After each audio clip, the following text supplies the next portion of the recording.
अगर करबला वालों से मोहब्बत है ना तो कह दीजिए सुभान अल्लाह। अगर मुझे यकीन है कि इस शान को सुनकर के शेर को सुनकर के मजमे से कोई आशिक हुसैन नारा जरूर लगाएगा। मुझे यकीन है शेर मौलाना फरमाने कि करबला में अपने घर को लौटा कर हुसैन, बोलो सुभान अल्लाह।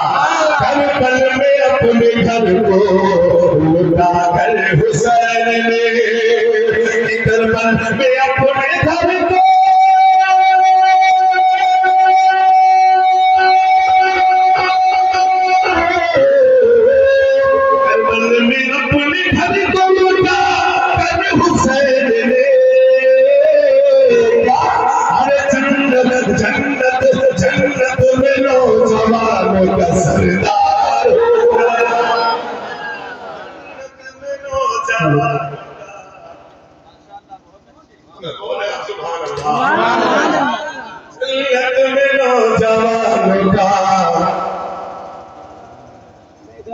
नारे